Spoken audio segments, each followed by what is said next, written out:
Hey, you're back with Steve and Damon on the Penny Stupid podcast. Damon just reminded me, hey, we should be recording. The topic today is, should I tip Lyft drivers? And that applies to, Uber and Grubhub and Instacart and DoorDash and all those things. When it comes to tipping, what do you think people think, Damon? Well, I think it's different for different apps like grocery shopping versus Lyft and Uber. And there's a whole thing going on right now with the tipping. It's almost like the whole tipping culture is getting turned on its head a little bit because tipping has gotten out of control. Mm-hmm. But at the same time, I feel that, and of course, I'm biased in this advice because I do, drive for these different services once in a while. But I think you should tip for a service. But I don't think you should have to tip if you feel the service was bad and you don't want to. But I also don't think you should tip for, I just bought something, the guy spun around the thing. It was like, it's Yeah, going to ask you a few questions while I look over here, the iPad, and then I'm yeah. going to judge you when I turn back around. And then I'm I mean, going to that, hand you your coffee. yeah, like that part has gotten out of control. It's like, but there are certain things like you just, you have a waitress, waiter, you tip them, right? Right. If you've got a, a guy or a gal driving you somewhere, I mean, that's a service. They're performing a service. They're getting paid some kind of usually a small wage or a small, whatever payment, whatever you want to call it. If they provide good service, they have a clean car and you got a nice experience, you probably should at least consider tipping them because Uber, Lyft drivers, Instacart, Walmart Spark drivers, they're not exactly raking in the dough. Yeah.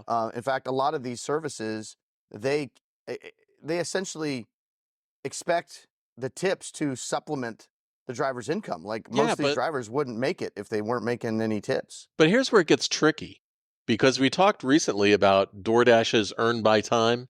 And Yeah, in doing that, DoorDash was very deliberate to move the tipping from the front side of that transaction to the back side. And they explicitly said that they did that in order to capture more fees for them.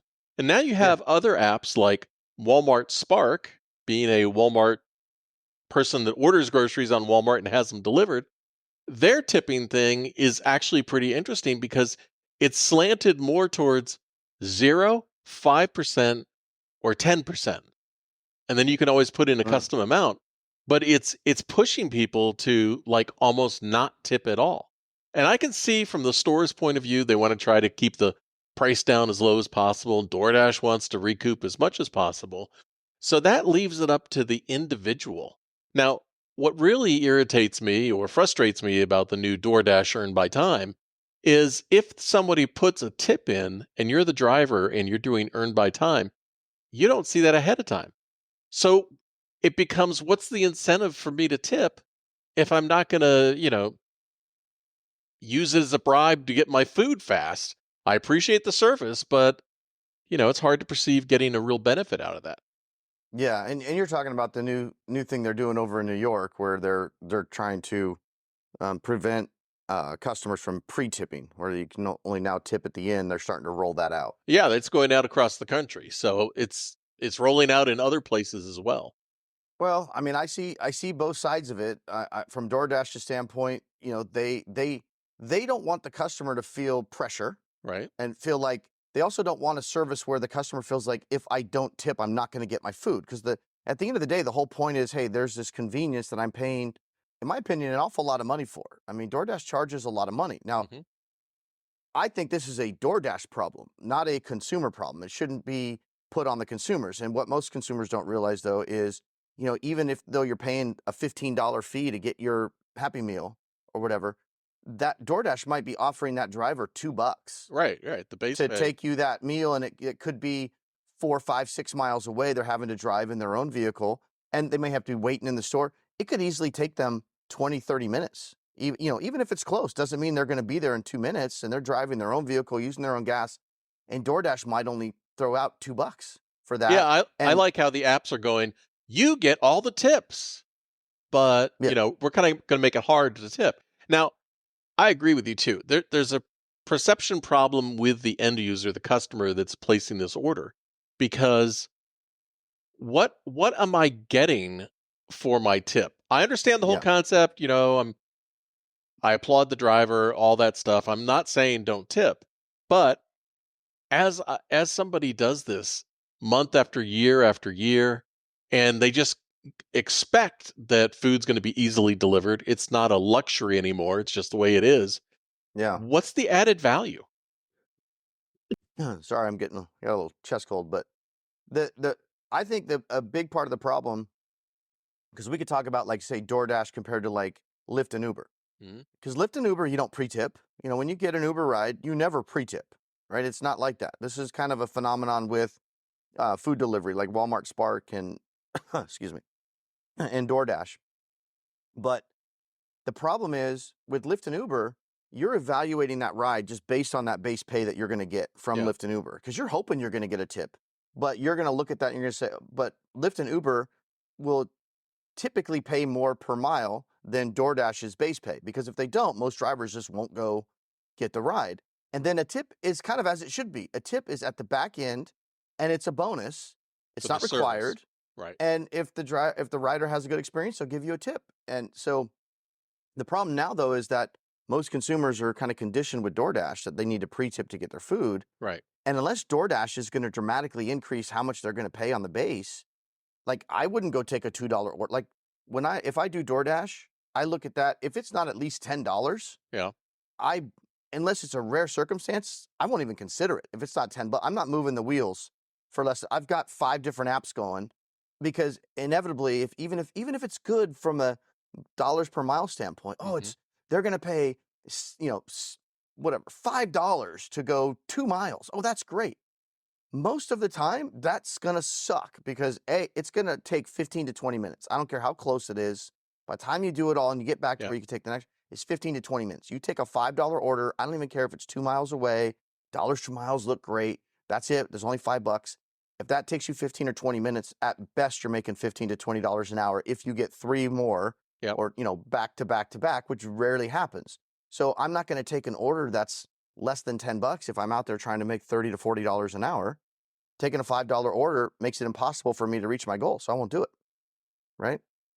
Well, another use of the tip is not only to reward the driver for the performance, but also to incentivize somebody to get your order quickly. Yeah, And that's not necessarily a tip. We've called it before. We've called it a bribe, and that's yeah, exactly what it is. It really frustrates me. I'm generally somebody that tips very well in these apps because I feel the driver's pain. But it bugs me when I tip well and then it becomes a batch order and my food gets there late. It's not yeah. necessarily the driver's fault, but as a Well, customer, it irritates the hell out of me. yeah, 'cause this is all goes back to like a DoorDash problem. It's an app problem. DoorDash created a situation where they're not paying enough money to the driver for the driver to see that and say, "That's a good order. I'll take it. If I get a tip, that's great. I Hmm. appreciate the tip." Right? They've created a scenario where they are forcing the customers to subsidize the pay to the drivers to get their food.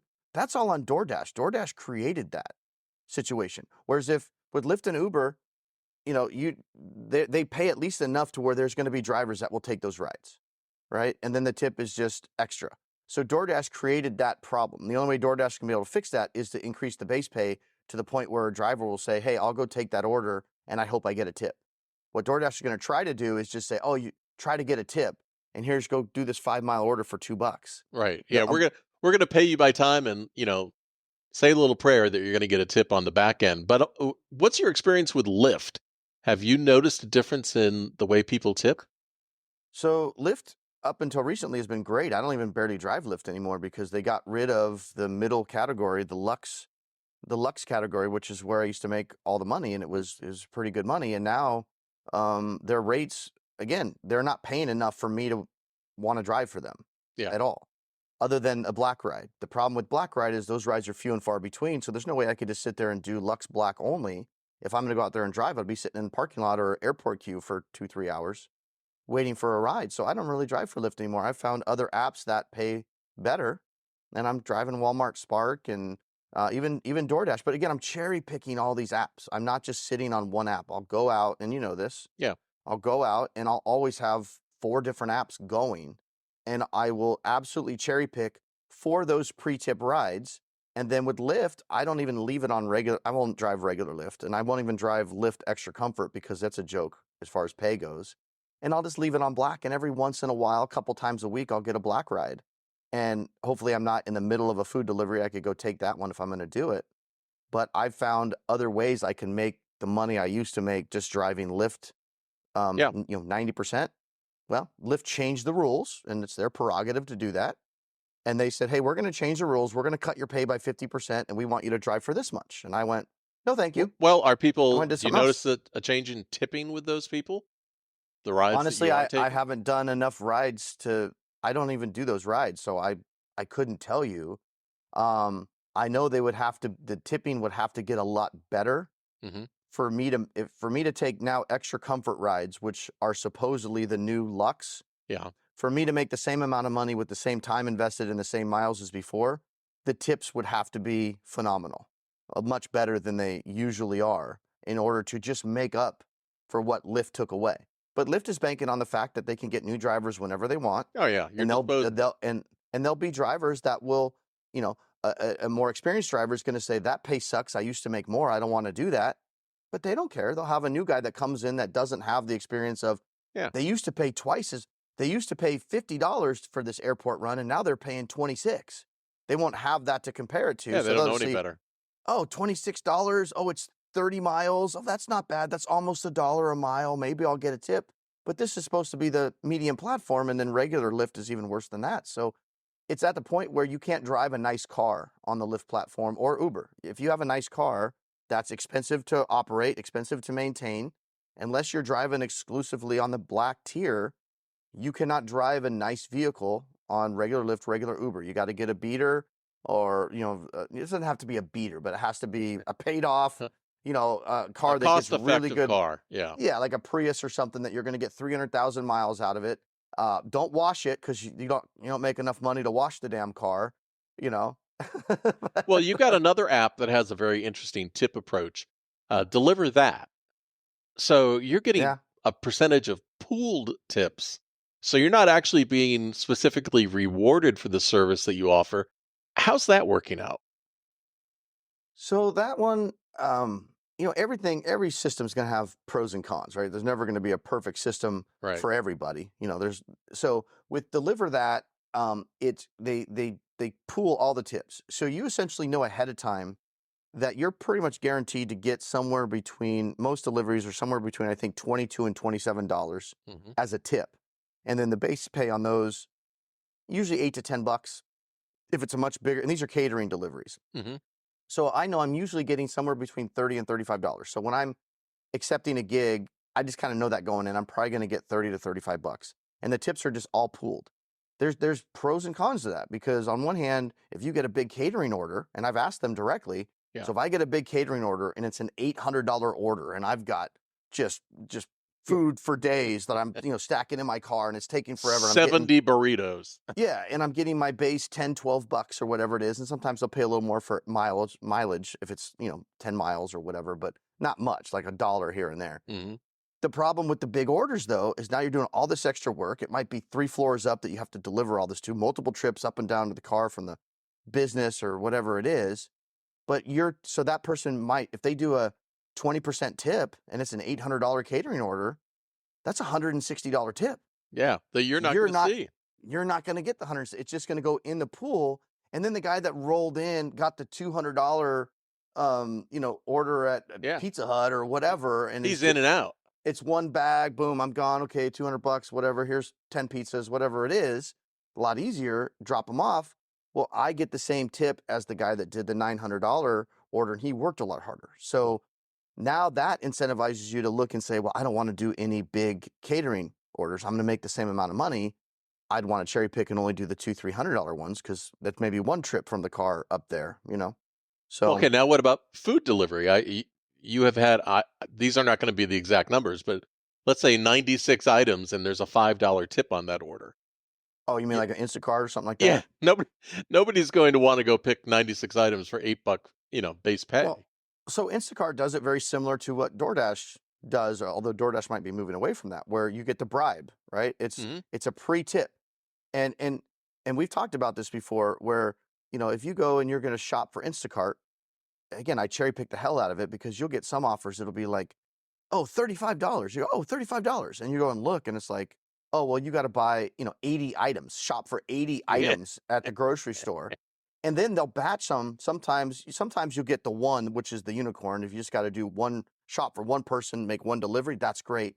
Or they'll do 2, or they'll even do 3. I won't do a 3 because now you're trying to go through this. Imagine buying 80 items Oh, keeping track of them. for 3 different people, and you have to keep track of that in your cart or 2 carts that you're rolling. You have to Yeah. check out individually. This adds a whole 'nother level of complexity that unless you're getting paid extra for, it's not even worth it. So what these people will do is they'll tip, $5 or $10 or whatever. Well, Instacart might only be offering $10 and there's a $10 tip, so then, oh, it's $20. Yeah. But you gotta shop 40, 50 items on some of these. So you have to know how long it's going to take you. You have to know, are you fast in that store? Like for me, I'm in and out of a Walmart shop and pay twice as fast as any other store. And Yeah. then you Let's have a say Fry's, and or then you Sprouts. have like a Sprouts is forget it. Sprouts is just like, or Target, unless you're familiar with that store, like you walk into Walmart and every single item on there, it goes step by step. It walks you through the store, it lines it out. You go one at a time, and it takes you around through the store, Mhm. tells you exactly what aisle it's in, what section of that aisle, and specifically what spot on the shelf that item Mm. is. It's so efficient and so fast. You go into Sprouts or you go into like a Fry's or some grocery store, they'll tell you the aisle usually. And then it's like sometimes you get lucky, it's on the right side of that aisle, but now you're still walking down the aisle because sometimes the section doesn't match. So it takes longer.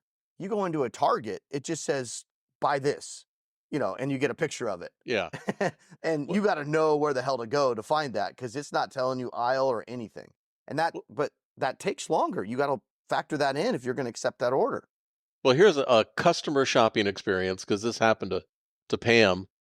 She wanted something very particular, and she said this was Instacart, and said no substitutions, and she provided a really good tip, trying to reward the person for getting the order, and we got the order, and it wasn't even what she asked for.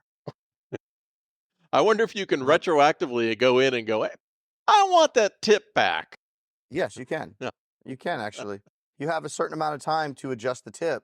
Um, and so the reason why that shopper did that, unfortunately, is because if there's an item that you can't replace, Hmm. it'll come off the total balance, which will usually come off the tip. So their pay will go down if there's an item or 2 items or 3 items that they can't find. Instacart does that to incentivize the shopper not to be lazy because you're all about time, right? You want to get in and out. Well, if there's something that's not available, if there's no penalty to the driver or shopper, the easiest thing to do is say, "Yep, sorry, not available. Keep moving." Yeah. Right? Now, if it's not available and you have to replace it, now you're like, "Oh, You fuck." got to send a Now you're like picture and texting, chat. yeah, And you're like texting the customer, and if they're on top of it, great. But you try to like do that, and then you're trying to buy other things and go, but you're sitting yeah. there waiting. So to add insult to injury, if it's not available and you're trying to replace it, but ultimately you can't find a suitable replacement for the buyer, you end up losing that couple of bucks anyway, and you added 5 minutes Well, trying to find it. So that's the worst. That's the death thing for an Instacart shopper is when items are out of stock. But that shopper should not have just the way the app works, it'll say if the customer has allowed a replacement and make a suggestion based on sometimes the customer can say only replace with this specific item. So they can right. put in their specific, Right. I'll accept this thing. But if it's not there or it says no substitutions, Hmm. that should just be an automatic. Sometimes I appreciate that. Just an automatic, it ain't in stock. Yeah. I Move lost on. $2. I lost $2 on that one, but I'm not going to waste 10 minutes trying to replace it. So So let's go back to Lyft drivers. What do you think for compare what you think for a Lux ride or Comfort ride or whatever and a Black ride? What percentage do you think people should tip, or is it just all arbitrary? I think it's just up to the rider because a lot of the time you might be doing a black ride, but they didn't pay for a black ride. Hmm. Lyft could automatically upgrade them. They might be just be paying for regular Lyft, and all of a sudden I show up in the black on black Model Y, where people are paying 3 times the rate normally, and they're getting just a regular rate ride. I find that frequency of tips is much more frequent at the base level. Some Yeah, people and might be also surprised by that. you've also observed that blue collar neighborhoods, I don't know if that's the right word, Yeah, but they tend to uh, tip better. yeah, tip better. Working class neighborhoods tip better than high end. Now, I don't necessarily mean percentage-wise better. Sometimes they do, but, like, more frequently. Like, I'll get, like, I might if I'm just working all Lux or Lux Black one night, Hmm. I could do 10, 15 rides and might only have 2 or 3 tips. Now, other nights, I might have 8 tips. So you never know, but I've found that when you do the cheaper, the lower end rides, Yeah, less expensive rides, which makes sense. People tend to tip then because they realize they didn't pay much for that ride. But if someone's going in, they're going 10 miles and they're paying $50, a lot of times dude, this guy just made $50. Now they don't know what my cut of that is or anything like that. But in right. their mind, they might be thinking, I already paid $50 for this. It's kind of like going through Starbucks, right? And you go and you get a coffee and a Danish or something like that.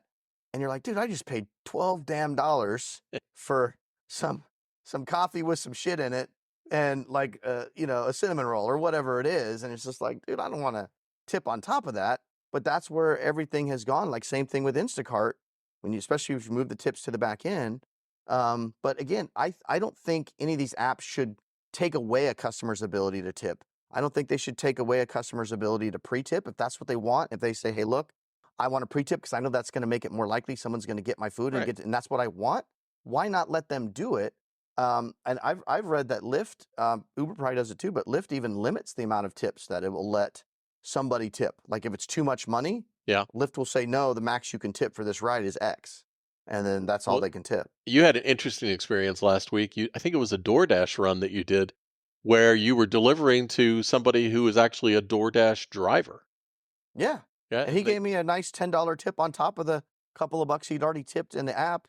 And it was a pizza delivery and it was a stacked order. So there's 2 pizzas, 2 deliveries from the same pizza place. And he was only like a mile away. It was a great run.